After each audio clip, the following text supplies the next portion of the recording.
క్రీస్తునందున్న ప్రియులకు ప్రేమతో వందనాలు తెలియజేయుచున్నాను. సెప్టెంబర్ నెల 1వ తేదీ 2025. ఈరోజు దేవుడు మనకు చేస్తున్న వాగ్దానం ఏమిటనగా యెషయా గ్రంథము 60వ అధ్యాయము 14వ వచనం.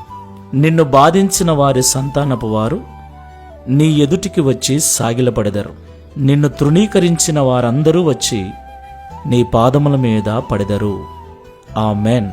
నా ప్రియమైన సహోదరి సహోదరులారా, ఈ లోకంలో మనం అందరం కూడా కుటుంబాలుగా, వర్గాలుగా, బంధువర్గముతో ఒక గొప్ప సమూహముగా జీవిస్తూ ఉన్నాం. ఒకరి మీద ఒకరము ఆధారపడటం, ఒకరి కొరకు ఒకరము ప్రయాసపడటం, ఒకరి కొరకు ఒకరు జీవించటం ఖచ్చితంగా జరుగుతుంది.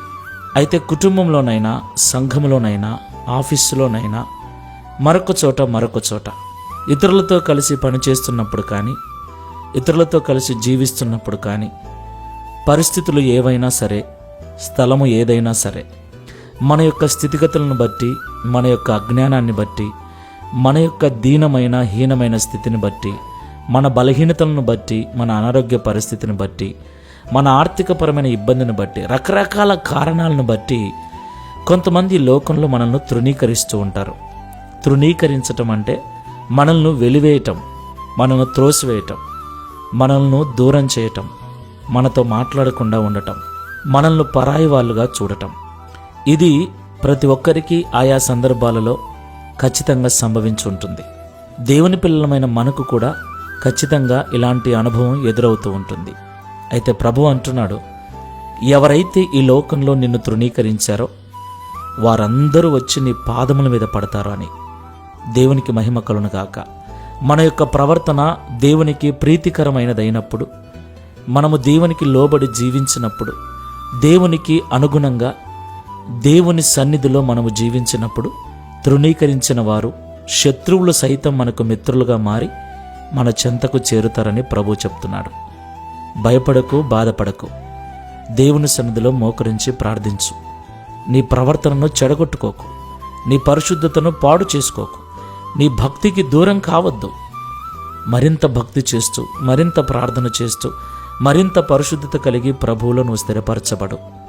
ఈరోజు నిన్ను తృణీకరించిన వారు, ఈరోజు నిన్ను బాధిస్తున్నవారు, ఈరోజు నిన్ను ఇబ్బందులకు గురి చేస్తున్నవారు, వారి సంతానపు వారు ఒకరోజు నీ పాదముల మీద పడతారు. దేవుడు అలాగూ చేస్తాడు. కాబట్టి శుభప్రదమైన నిరీక్షణతో ప్రార్థన చేసుకుందాం.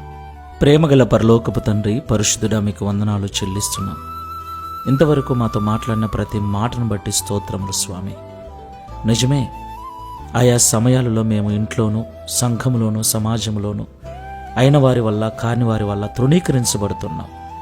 చాలామంది మమ్మల్ని బాధ పెడుతూ ఉన్నారు. అలాంటి పరిస్థితుల్లో కృంగిపోతూ ఉన్నామనైనా. అయితే ఈరోజు మీరు మాతో మాట్లాడారు.